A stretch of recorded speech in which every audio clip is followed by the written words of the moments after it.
जय श्री ओम नमः सिद्धिभ्ये ओम नमः सिद्धिभ्ये ओम नमः सिद्धिभ्ये। नमो अरहंतानं नमो सिद्धानं नमो आयर्यानं नमो अध्यायानं नमो सर्वसामनं।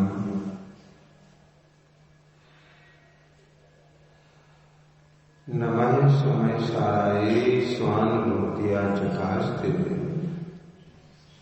चित्त स्वभावाय भावाय सर्व भावांतरचिदे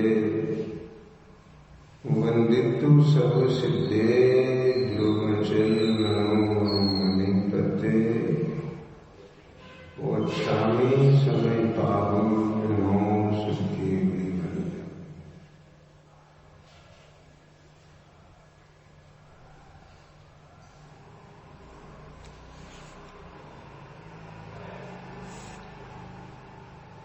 माघ शुक्ला पंचमी का आज ये पावन दिन है। आज से दशलक्षण महापर्व का प्रारंभ होता है। ये दशलक्षण महापर्व तो अनादि निधन पर्व है ही, इसलिए माघ शुक्ला पंचमी का ये पावन दिन दशलक्षण महापर्व का प्रारंभ होता है। इसलिए यह तिथि पूर्व से ही पवित्र थी, किंतु इस माघ शुक्ला पंचमी को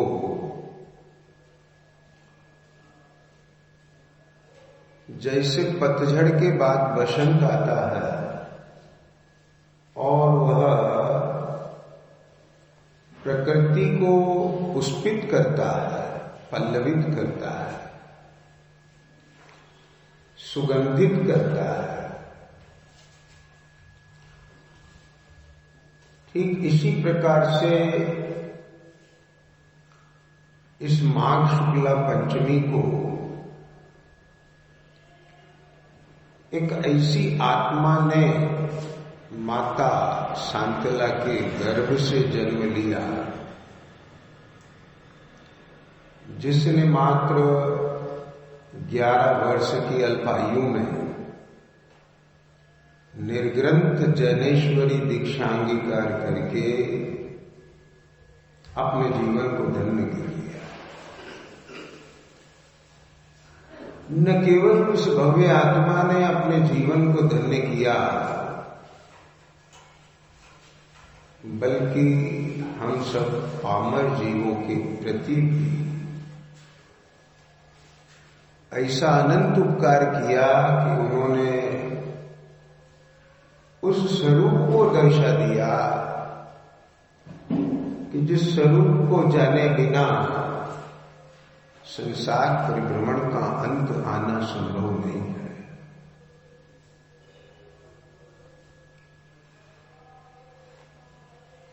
प्रथम शुद्ध स्कंद आगम की रचना हो चुकी थी, लेकिन जो परमागम है उनको एक व्यवस्थित रूप देने का जो महान कार्य किया है वह आचार्य कुंद स्वामी की देन है। इसलिए वह द्वितीय शुद्ध स्कंद के प्रणेता कहलाते।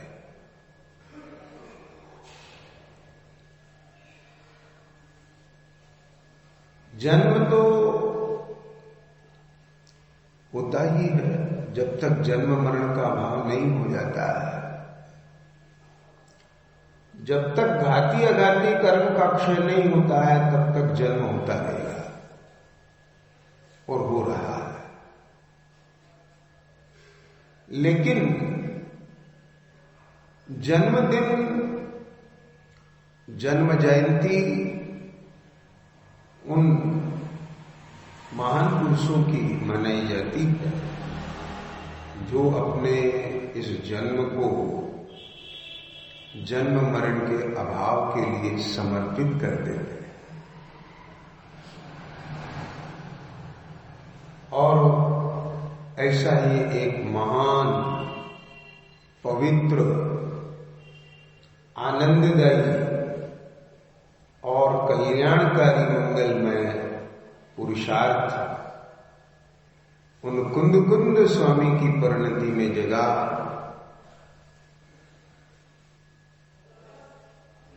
जिन्होंने एक अद्भुत,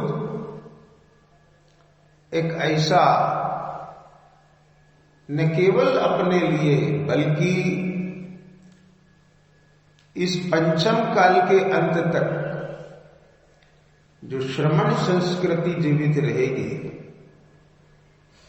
ऐसे मुनियों को, मुनि धर्म का कैसा सुंदर स्वरूप होता है, किसी भी शिथिलता को स्वीकार न करते हुए ऐसा पावन और मंगलकारी स्वरूप दिया है।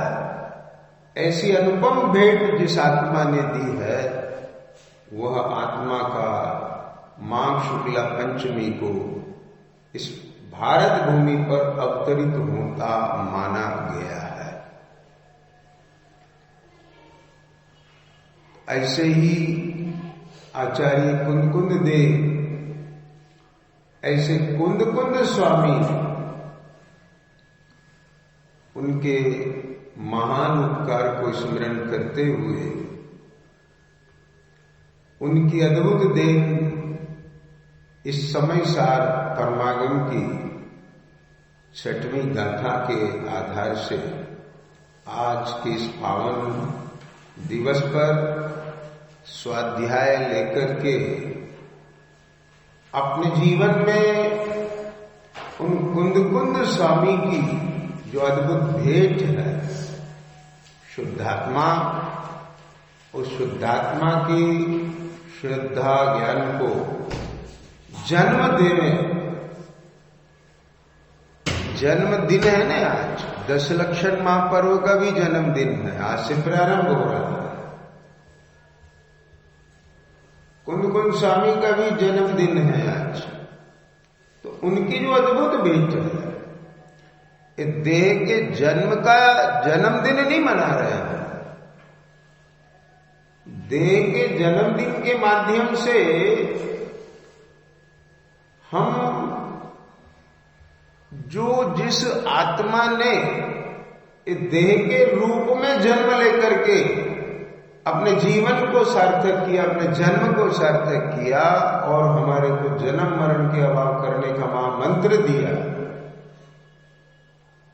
हम उन महान, उन पवित्र, ऐसी भव्य आत्मा जो भावी भगवान, उनके चरणों में अपनी विनयाञ्जलि, श्रद्धांजलि अर्पित करते हैं, नमोस्तु करते हैं और ये भावना पाएं कि उनके जन्मदिन के दिन अपनी परिणति में श्रद्धा ज्ञान चारित्र सम्यक हो में ये आज अपना भी नया जन्म हो जाएगा जी, उसका प्रारंभ हो जाएगा, क्योंकि उन्होंने शुद्ध आत्मा के स्वरूप को इस समय सार परमागम में दर्शाया। प्रारंभ से ही पहली गाथा से मानो उनकी भावना मुखरित हो गई। जब उन्होंने वंदित्व सब सिद्धू कहा कि वंदित्व सब सिद्धे, सिद्ध कौन है कि प्रकट शुद्ध आत्मा। एक शुद्ध आत्मा द्रव्य रूप से, एक शुद्ध आत्मा पर्याय रूप से। तो उन्होंने पहली गाथा में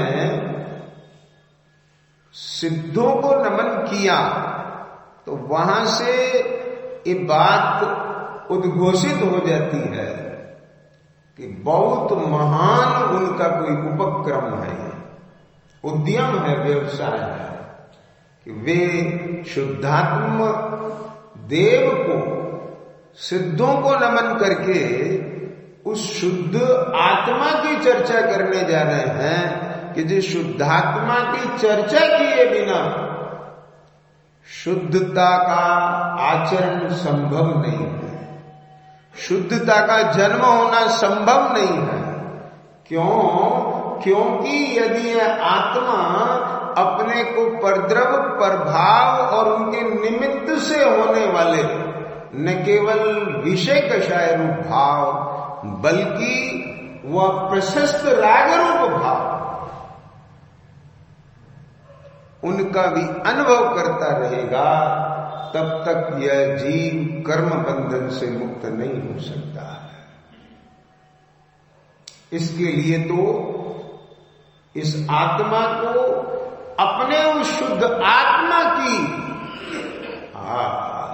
स्वरूप की प्रतीति आवश्यक है कि कौन से शुद्धात्मा के स्वरूप की प्रतीति आवश्यक है, उसकी चर्चा 6वीं गाथा में उन्होंने प्रारंभ की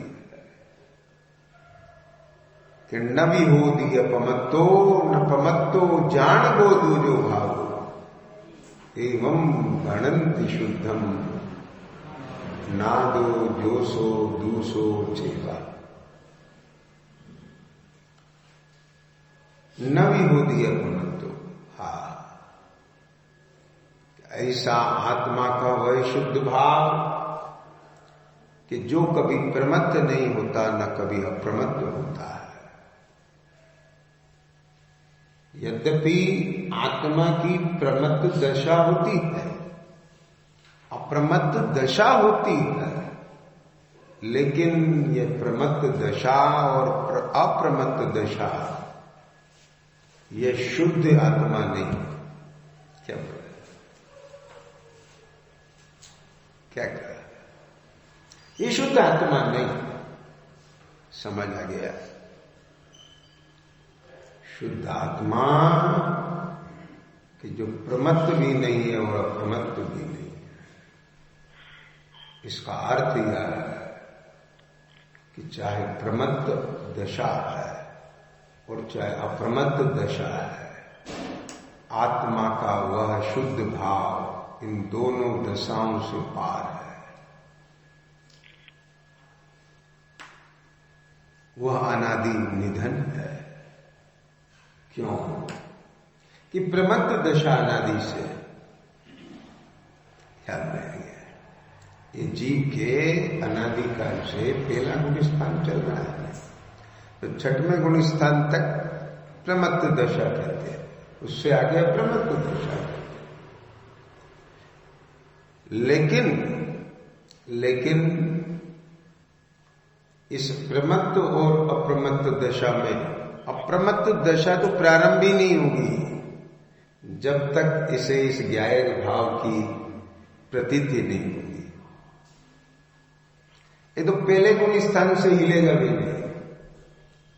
मिथ्यात्व और मोह की नींद इसकी मिटेगी नहीं। इसके लिए तो इस शुद्धात्मा की बीन बजना चाहिए। इस शुद्धात्मा के उन मंगलकारी जो ध्वनि है, जो जैसे बाजे बजते हैं तो नींद खुल जाती है, जागरण हो जाता है, ऐसे ही ये शुद्धात्मा की चर्चा, ये मंगल बाजे बजे तब कोई मोह की निद्रा टूटे। समझ आ रही है तुम्हें? देखो एक बात बताएं, परिणति में अपने बहुत विशुद्ध भाव देख करके, पुण्य भाव देख करके, भगवान की भक्ति के भाव देख करके, आत्मा की चर्चा के सुनने पढ़ने के परिणाम देख करके, आत्म कल्याण के मंगलकारी भाव उदित होते हुए देख करके समझ आ गया। दया दान व्रत उपवास पूजा भक्ति के परिणाम होते हुए देख करके, करते हुए नहीं, होते हुए देख करके भी इन सब से भिन्न इन सब से भिन्न अपने उस चैतन्य भाव को दृष्टि में रखना, अपने उस चैतन्य भाव को संवेदन में लेना और इन सब भावों से भिन्न पड़ के अपने उस चैतन्य भाव से अभिन्न होना, बस एकमात्र यही मोक्ष का पुरुषार्थ है। उन भावों के साथ बंधना वह कहीं मोक्ष का पुरुषार्थ नहीं, किंतु जिसे अपने उस अबंध तत्व की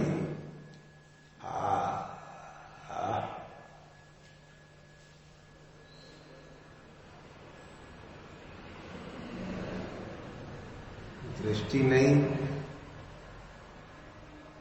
अनुभव नहीं, वो कैसे इन भावों से भिन्न पड़ सकता है। ये भाव हो तो उसे लगता है कि मेरा तो जीवन बदल गया। अरे परिणाम बदलना जीवन बदलना नहीं है, क्योंकि अशुभ से शुभ हो जाना यह तो अभी आश्रम का ही जीवन है। तू बंधते हुए मुक्ति की कामना कर रहा है, तुझे बंधन में मुक्ति दिख रही है, परंतु वास्तव में तो मुक्ति उन भावों से भिन्न पड़ के इस निज भाव चैतन्य भाव से अभिन्न होने में है। जिसको अपने उस चैतन्य भाव की दृष्टि है, उसकी अनुभूति है, अनुभूति पूर्वक प्रतीति है, वही भले ही उन आश्रव भाव में वर्ते, भले ही आश्रव रूप, शुभाश्रव रूप, प्रशस्त राग रूप, विशुद्ध भाव रूप परिणाम हुए, उनका वेदन भी हुए, लेकिन उसकी दृष्टि वहां संतुष्ट नहीं होती है। तो क्या गजब की दृष्टि दी है, क्या सम्यक दृष्टि का विषय दिया है कुंद स्वामी ने। न विहोदी अपमत्तो न पमत्तो जानबो दूजो। कैसे कैसे मंत्र है। शिष्य प्रश्न करता है प्रभु आश्रम से कैसे मुक्त हो, तो अहमिक को खलु शुद्धो बोलते हैं। आश्रम से मुक्त होने के लिए आश्रम को मेटो नहीं कहते, इसको आश्रम का तो पक्ष है, लेकिन आश्रम को देखने से आश्रम नहीं जाएगा। क्या बोल रहा है? जहां से देखकर आश्रम होता है वहां देखना बंद करे, और वहां देखना जहां ना देखने से होता है वहां देखना चालू करे। क्या कहेंगे कि शुभाशुभ भाव अपने को देहादी रूप देखने पर होते हैं। क्या समझ में? मैं भक्त और तुम भगवान, मैं अज्ञानी और तुम ज्ञानी, मैं संसारी और तुम मुक्त। क्या बोले? समझ आया? मैं अल्पज्ञ और तुम सर्वज्ञ। है ये पर्यायगत भेद, नकार नहीं है बिल्कुल इनका। क्या कहा? लेकिन एक बात मत भूलना, इन भेदों के बीच में भी जिसे उस अभेद की दृष्टि नहीं है, तो उसका यह भेद भी सम्यक ज्ञान का अंश नहीं है। उसका यह भेद पाना यह भी एक उन्मत्त दशा है। क्या बोला? कहता है जानता नहीं। राजी क्या बोला? वह ज्ञानी देखा देखी कुल परंपरा से पद्धति बुद्धि से कहता है कि हे प्रभु आप सर्वज्ञ हो, मैं अल्पज्ञ हूं, आप मुक्त हो, मैं संसारी हूं, आप ज्ञानी हो, मैं अज्ञानी हूं। कहता है, उसे न तो अज्ञानता भासती है, न उसे केवल ज्ञान भासता है, न उसे सर्वज्ञता भासती है, न उसे कोई अल्पज्ञता भासती है, न उसको मुक्ति भासती है, न उसे संसार भासता है। यदि भास जाए तो मिथ्या दृष्टि रहे नहीं। ख्याल में आई बात? क्या कहा? जिसको ये जीवत्व भाव भासता है, जिसको ये ज्ञान भाव दृष्टि का विषय बन जाता है, वास्तव में उसको ही कि जीव है तो ऐसा, जीव का जीवत्व भाव है तो ऐसा, एक ज्ञायक भाव है तो ऐसा, ऐसा होने पर भी ये परिणति में प्रमत्तपना और अप्रमत्तपना पाया जाता है। ये शुभपना और अशुभपना पाया जाता है, और ये शुभाशुभ पने से रहित शुद्धपना पाया जाता है। ये जितने भी पने हैं ये सब कर्म सापेक्ष हैं, और वास्तव में मैं और मेरा जो अनादि निधन स्वभाव है वो निरपेक्ष है।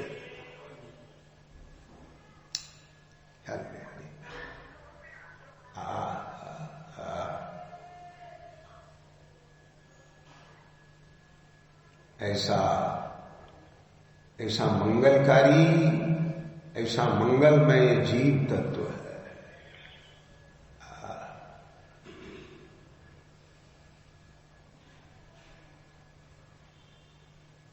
षटखंडागम जी में जीव को मंगल कहा,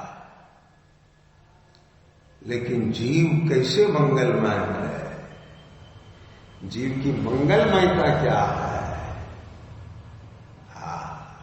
उस मंगलकारी जीव के श्रद्धा ज्ञान से परिणति में यानी चारित्र में कैसे मंगलमयता प्रकट होती है, ख्याल में आ गया। उसका दिव्य उद्घाटन यह तो कुंद कुंद स्वामी ने इस समय सार में हथेली पर रख करके उस जीवो मंगल को दर्शा दिया।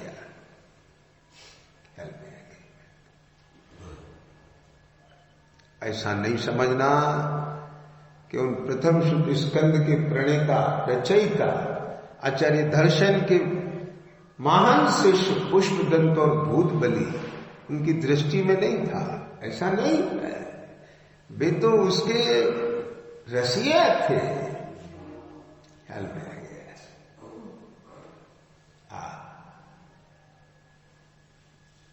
क्षण क्षण में अंतर्मुख होकर के अपने स्पर्शी स्वभाव का स्पर्श करते थे, वेदन करते थे, परंतु उनकी लेखनी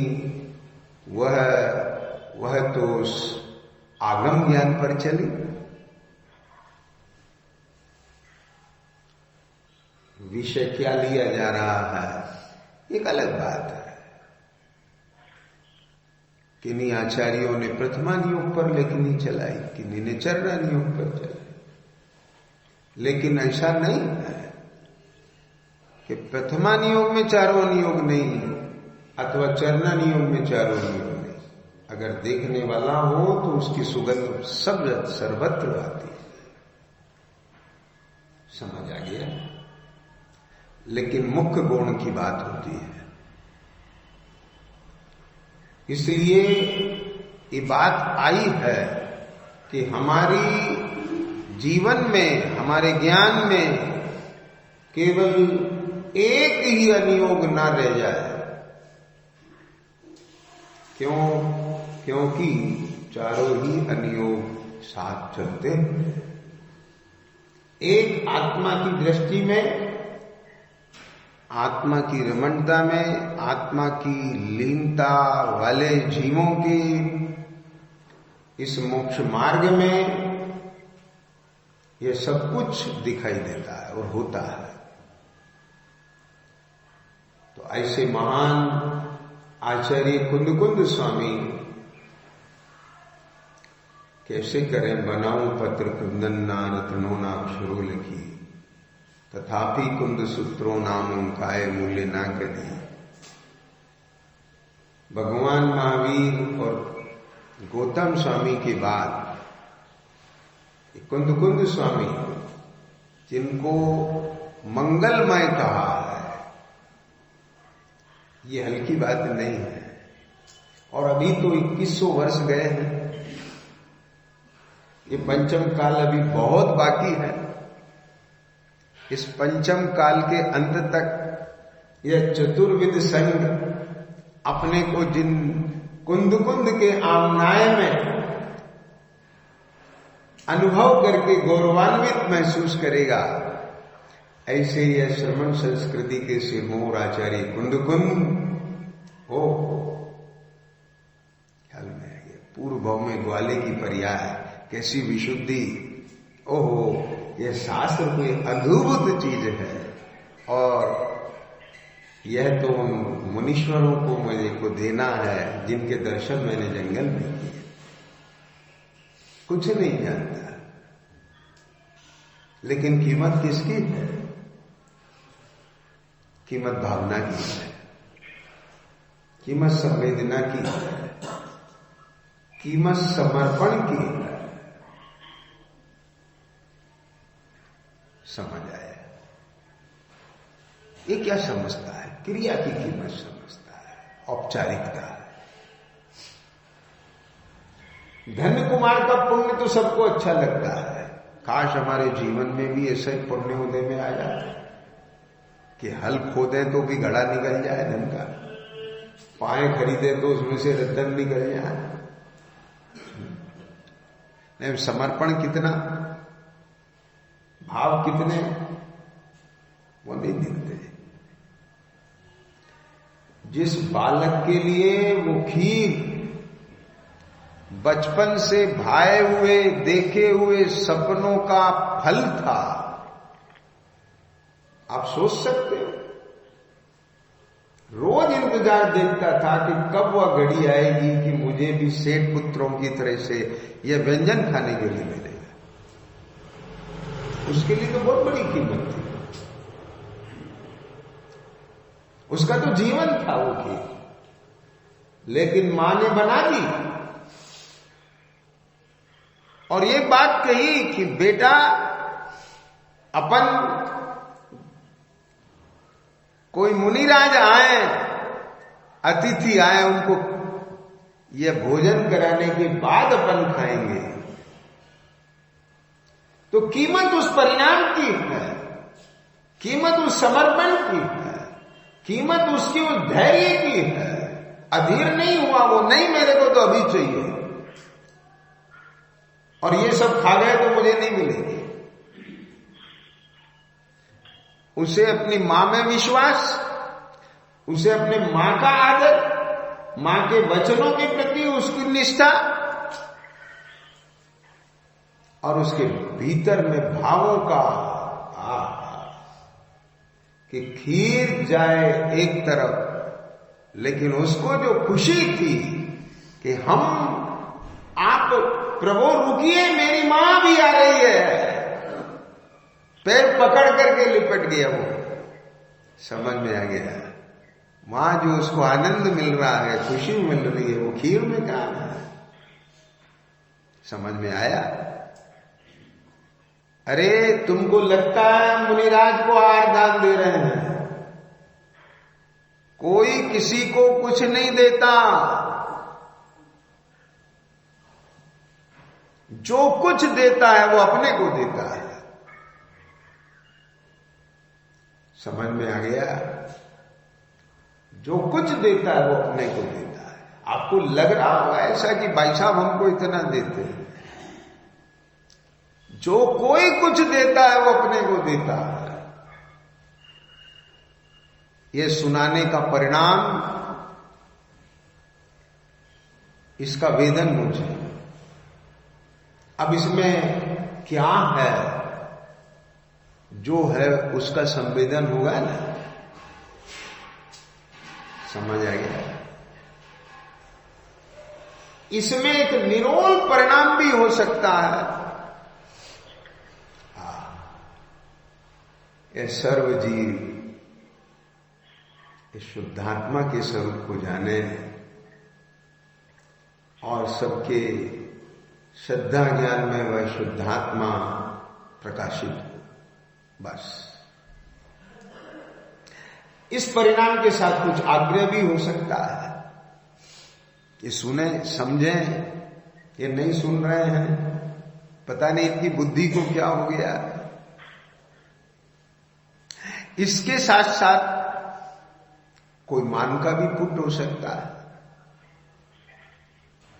और मिलने वाले सम्मान आदि का भोग भी हो सकता है। ये जितने जितने इसके भीतर मसाले मिलते जाएंगे, स्वाद तो सबका ही आएगा। तो बोलो किसे आएगा, वो तुम्हें कि सुनाने वाले को? तो जो कुछ भी है वो अपने ही परिणाम है और अपना ही वेदन है। क्या समझ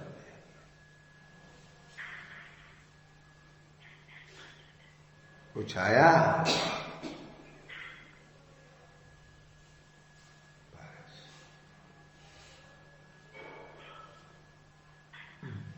अपनी परिणति स्वयं वेदता है, विकास। दान दे मन हर्ष विशेष। ले बेटा, आप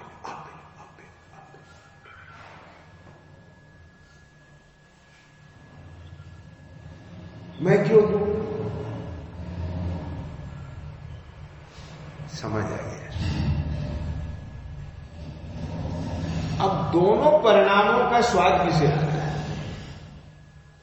और देना और नहीं देना, जिसे दे रहे हो वो तुम्हारी चीज है क्या? तुम किसी को कुछ दे सकते हो क्या? तुम किसी से कुछ ले सकते हो क्या?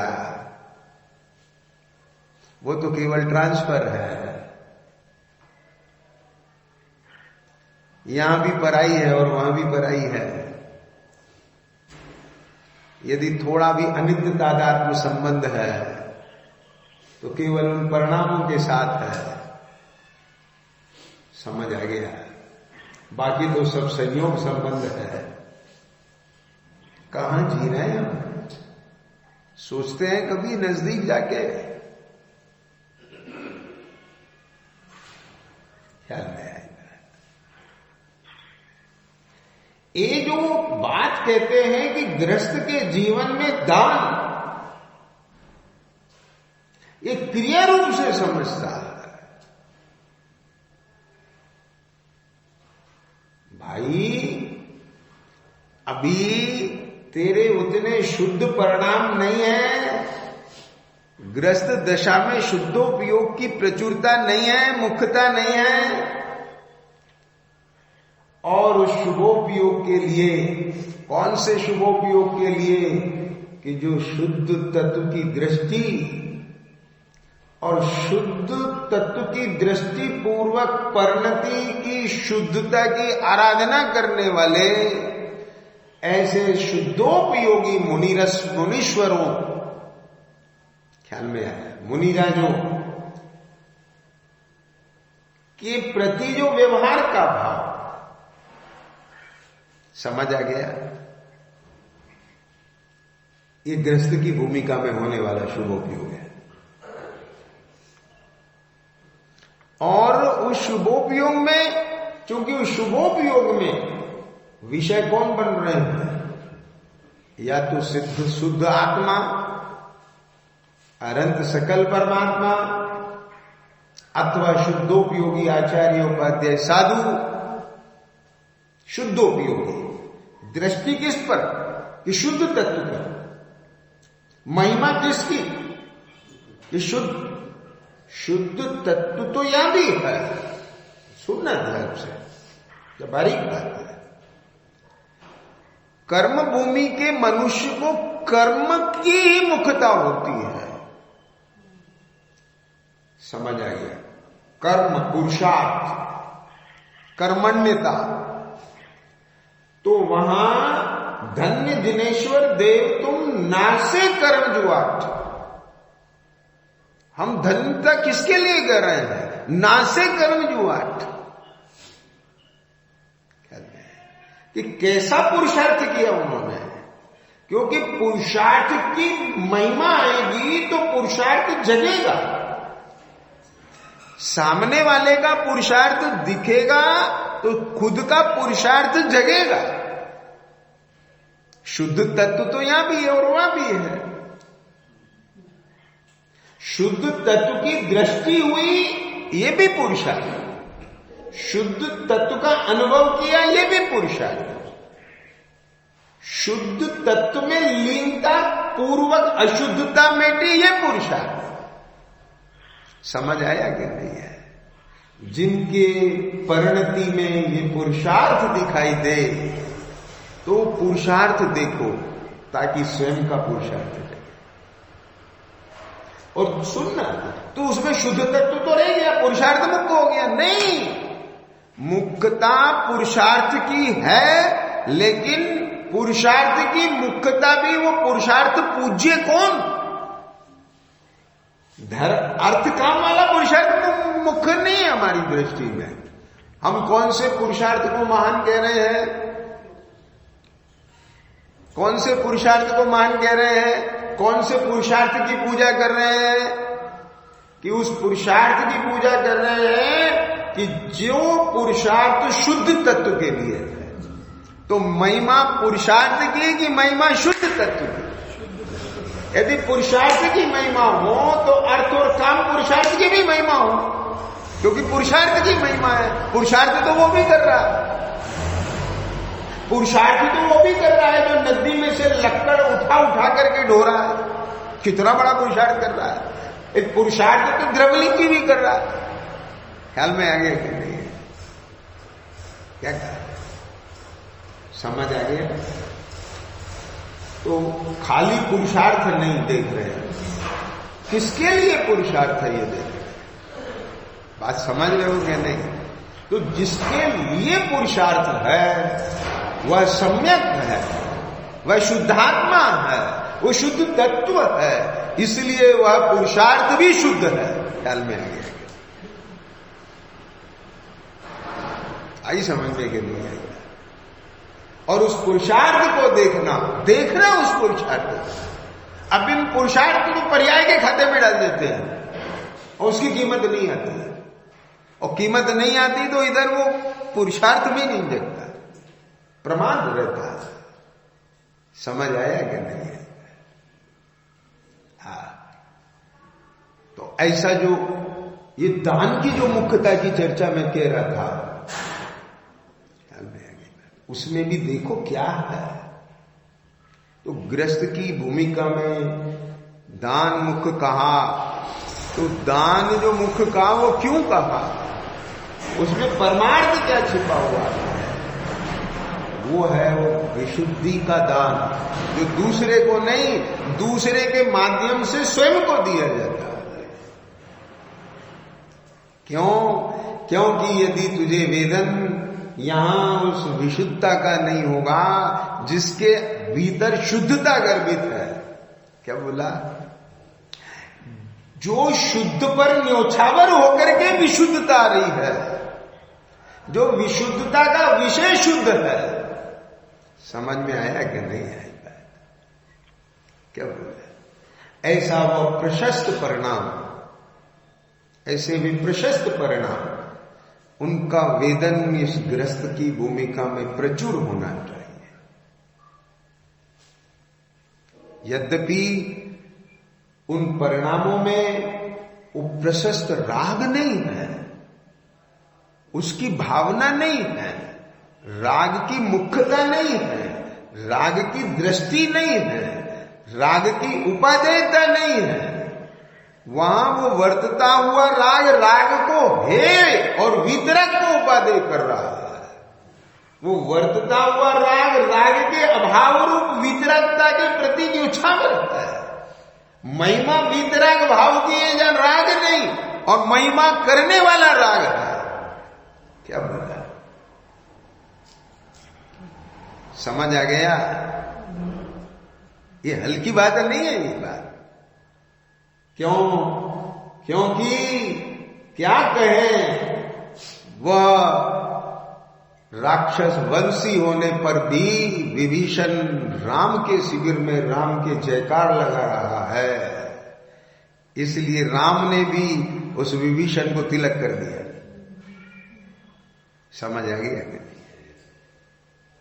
यहां एक प्रशस्त राग रूपी विभीषण आश्रम के कुल का होता हुआ भी यहां इसको भी तिलक कर दिया गया कि तू भी परंपरा से मोक्ष का कारण बनेगा। परंतु कौन से? आई समझ में बात। और चाहे जैसे परिणामों को आप कहने लग जाए, आ मेरे विशुद्ध भाव, ये थोड़ी तो भीतर की चीज। इस शरीर की परिणति में तू पुण्य भाव देख रहा है तो वेदन शरीर का है। तो समझ आई बात?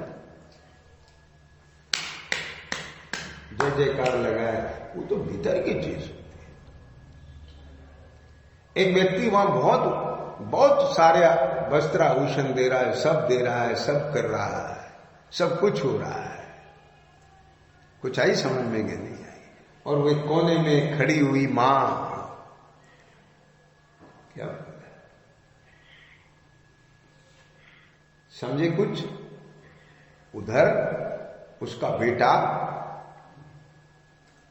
खूब सब चल रहा है, राग रंग आयोजन सब चल रहा है, लेकिन उसकी वो मां वहां कोने में खड़ी हुई, केवल देख रही है, शांत है। लेकिन आपको मालूम, सबसे ज्यादा खुशी का भोग वही कर रही है।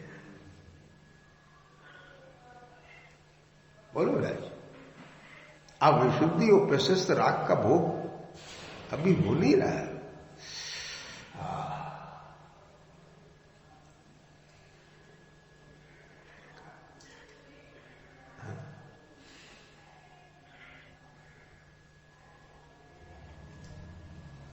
वहां तो उपयोग बाहर से पूरा सिमट जाता है। उनके अवलंबन से मानो ही अपने ही परिणति का प्रक्षालन हो रहा। यह है वो भूमिका। क्या कहा? समझ में आया? ऐसी दृष्टि बने तब ऐसी परिणति आती है। ये बताना चाह रहा हूं मैं, बीच में आ गई बात कि वो जो शुद्ध तत्व है कैसा मंगलकारी है। वो शुद्ध तत्व, तत्व माने दशा नहीं, शुद्ध तत्व अभी अपने आप को मत समझ लेना, क्योंकि अभी तुम अपने आप को तो कुछ और मान रहे हो, और जिसको स्वयं मान रहे हो उसी को शुद्ध तत्व मान लिया तो शुद्ध तत्व कभी नहीं मिलेगा। क्या कहा? समझ आया? मैं तो मैं हूं, इसमें कोई दो राय की बात नहीं है। क्या कहा? मैं हूं, इसमें कोई दो राय नहीं है, लेकिन मैं किसको मैं मान रहा हूं, यहां थोड़ा संशोधन की जरूरत है। क्या क्या बोला? कोई और मैं को, इस मैं को मैं नहीं मान रहा है। कुछ आ रहा है समझ? मैं ही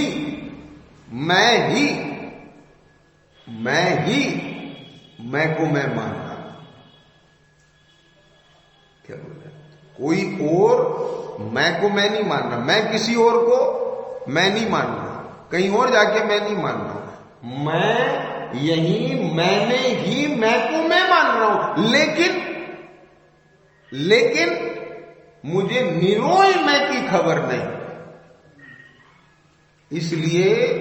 इसलिए कुछ बहिर तत्वों को मिला करके उस मिलावटी भाव को मैं मान रहा हूं, और उसमें भी जो मेरा स्वभाव है वो अत्यंत गौण तिरोभूत, उसकी खबर नहीं। खबर हो तो फिर पर को मैं नहीं मानता, लेकिन यह मुख्यता पूरे पर की है, रूपी की है, इंद्रिय विषय की है, कर्म और नो कर्म की है, द्रव कर्म के कार्य की है, और नो कर्म संयोग की है, और उनके लक्ष्य से होने वाले इन शुभ अशुभ भावों की है। कुछ आ रही है समझ में? लेकिन इन सबको मैं जानने वाला ज्ञान, इन सबको मैं मानने वाला श्रद्धा, और इन सब रूप अपने को अनुभव करता हुआ शुभाशुभ रूप परिणमित होता हुआ चारित्र ख्याल में आ गया। यद्यपि वह दर्शन और ज्ञान चारित्र मैं हूं, क्या बोला? दर्शन ज्ञान चारित्र मैं हूं, वह दर्शन ज्ञान चारित्र मेरी ही प्रॉपर्टी है, मेरी ही संपदा है वो। क्यों? क्योंकि दर्शन ज्ञान चारित्र पुद्गल में नहीं होता। पुद्गल में दर्शन ज्ञान चारित्र नाम का गुण नहीं। ये दर्शन ज्ञान चारित्र जीव की प्रॉपर्टी, ये दर्शन ज्ञान चारित्र जीव के गुण, ये जीव का वैभव है, है मेरा वैभव, लेकिन काम कहीं और कर रहा है, गीत किसी और के गा रहा है, और यदि वो किसी और के गीत गा रहा है तो वो कोई और ही है। ख्याल में आ गया? क्यों?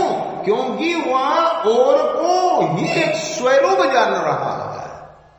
क्योंकि वह और को ही निज रूप जान रहा है, तो स्वयं आत्मा होने पर भी अनात्मा बना हुआ है। ख्याल में आ गया? शुद्ध आत्मा होने पर भी अशुद्ध। अशुद्ध किस लिए? क्योंकि वह अपने आप को अनात्मा अनुभव कर रहा है, अनात्मा जान रहा है, अनात्मा मान रहा है। समझ आ गया? और शुद्ध इसलिए कि अनात्मा जानने मानने पर भी अनात्मा हुआ नहीं है। समझ आया ये नहीं?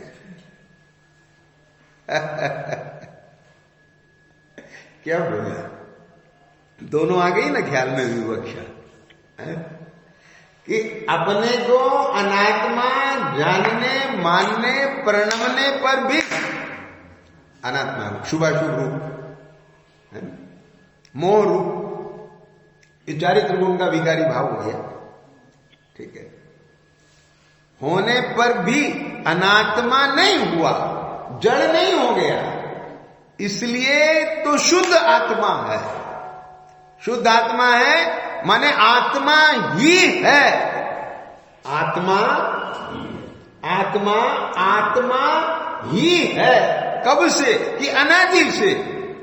और कब तक रहेगा? अनंत काल तक। क्योंकि आत्मा का अनात्मा होना अशक्य है। क्या बात है? कोई समझ में आ गया कि नहीं है? ध्यान देना, ये शुद्ध आत्मा, सुनना ध्यान से, शुद्ध आत्मा, ये भी दो विवक्षा है। ऋषभ समझ रहे बेटा? हाँ, कि एक तो शुद्ध आत्मा एक दृष्टि से, इस दृष्टि से कि वो आत्मा अशुद्ध नहीं हुआ। अशुद्ध नहीं हुआ माने पर रूप नहीं हुआ। वो समझ में आया कि नहीं है? तो परद्रव, परभाव और उनके निमित्त से होने वाले रग आदि भाव रूप अनुभव ना करके, अर्थात ये गायक और भाव्य भावक संकर दोष से रहित परिहार करके और केवल अपने आप को जीवत्व भाव से जीवपने अनुभव करना, यह निरोल आत्मा की अनुभूति है। वहां अपने साथ में दृष्टि में, ज्ञान में कोई अचेतन को शामिल नहीं किया, शुद्ध नय का विषय।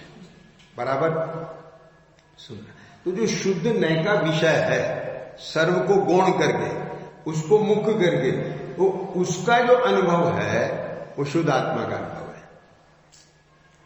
समझ में आ गई बात? ठीक। और एक दूसरा शुद्ध आत्मा कि जो पर्याय में अशुद्धता है, क्या बोला? पर्याय में जो अभी अशुद्धता है, वो अशुद्धता मिटने पर जो परिणति शुद्ध हुई, उस शुद्ध परिणति का अनुभव, वो शुद्धात्मा का अनुभव है। ये दो अलग अलग हो गई चीज, ख्याल में आ गया है। अब ये दो का ख्याल ना होने से एक सारी तकलीफ खड़ी हो रही है आज समाज में कि अभी कैसे शुद्ध आत्मा का अनुभव कर सकता है गृहस्थ? अभी तो उसके देखो, अभी तो विषय कषाय नहीं छूटे। क्या बोले? मुनियों को तो होता नहीं है शुद्ध आत्मा का अनुभव, एक गृहस्थों को कैसे हो जाएगा? अरे प्रभु, गृहस्थों को, मुनियों को वो वाली शुद्ध आत्मा का अनुभव नहीं होता। एक कौन सी? कि जो परिणति में समझ विकार मिट करके जो शुद्धता आई, चारित्र गुण की पूर्णता, वो शुद्ध आत्मा, उसके अनुभव नहीं होता। वो कैसे हो जाएगा?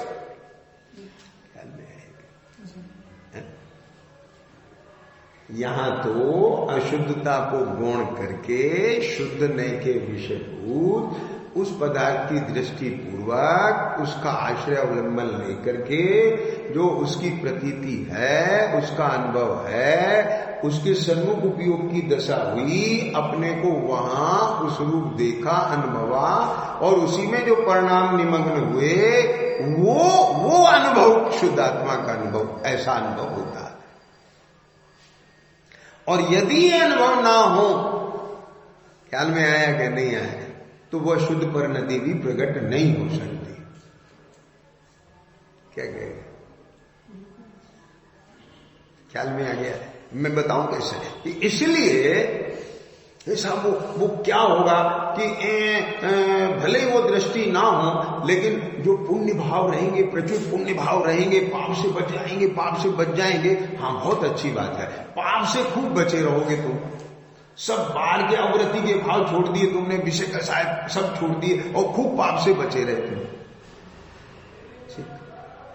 तो अघाती कर्मों में तो पुण्य का आश्रम बंद होता रहेगा, लेकिन घाती कर्म की सर्व प्रकृतियों का आश्रय बंद भी तो होगा। क्या जब तक सम्यक दर्शन नहीं होगा, तब तक जो 41 प्रकृतियों का संवर है वो होगा कैसे? अभी तो खाता ही नहीं खुलेगा, तो फिर वो आगे बैलेंस कैसे बढ़ेगा? बात समझिए क्या? गुण स्थान कैसे बढ़ेगा? क्योंकि मिथ्यात्व के साथ जो पहली चौकड़ी जाएगी, उसके बाद ही तो दूसरी जाएगी। तभी तो वो 12वें गुण स्थान की शुद्धता आएगी। समझ आएगा? अब वो कैसे जाएगा कि उस सर्व को गौण करके शुद्ध नय के विषयभूत अपने उस शुद्ध तत्व की दृष्टि पूर्वक, जहां तेरा परिणाम अपने को अन्य रूप नहीं देख रहा है, केवल अपने रूप देख रहा है, तो अपने को अपने रूप देखते हुए, तब अन्य रूप ना देखते हुए वहां शुभाशुभ भाव उत्पन्न नहीं होंगे, और वहां मोह का जो उपशम होगा, तब उस उपशम के काल में तुझे जो सुसंवेदन होगा, सम्यक दर्शन होगा, वहां से तो मोक्ष मार्ग चालू होगा। ख्याल में समझ आ गई? तो क्या बात कही कि एक शुद्धता तो द्रव्य की और एक शुद्धता मन। तो यहां पर आचार्य देव ने 6वीं गाथा में को असो शुद्ध आत्मेति चेता, ऐसा शुद्ध आत्मा कौन है? हमसे सुनना क्या बोलता है, ऐसा शुद्ध आत्मा कौन है? तो उन्होंने सिद्धों को नहीं बताया। हाँ, कुछ समझिए बेटा, ऐसा शुद्धात्मा कौन है? तो बोलो शुद्धात्मा तो सिद्ध है।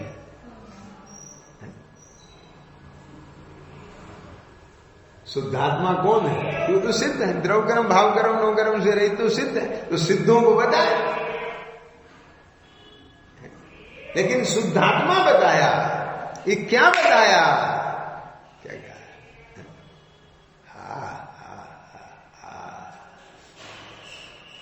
कि जो स्वयं, टीका, जो स्वयं अपने से ही सिद्ध होने से अनादि सत्ता रूप है। अब हम शुद्धात्मा को बता रहे हैं, वो अनादि सत्ता रूप है, कभी भी नाश को प्राप्त ना होने से अनंत है, नित्य उद्योत रूप ना होने से क्षणिक नहीं है, उसकी सत्ता सदा काल से है और रहेगी, द्रव्य का कभी नाश नहीं होता। और स्पष्ट प्रकाशमान ज्योति है, माने वो अपनी चेतन पने से हर समय प्रकाशित है, जानन देखन रूप परिणमन उसके अंदर हर समय हो रहा है। ख्याल में आया? ऐसा जो ज्ञायक एक भाव है, स्वरूप है, सत्ता है, वह संसार की अवस्था में, अब अपनी वर्तमान पर्याय देखो, अवस्था में अनादि बंध पर्याय की निरूपणा से, अब अनादि बंध पर्याय की निरूपणा ख्याल में आया कि नहीं?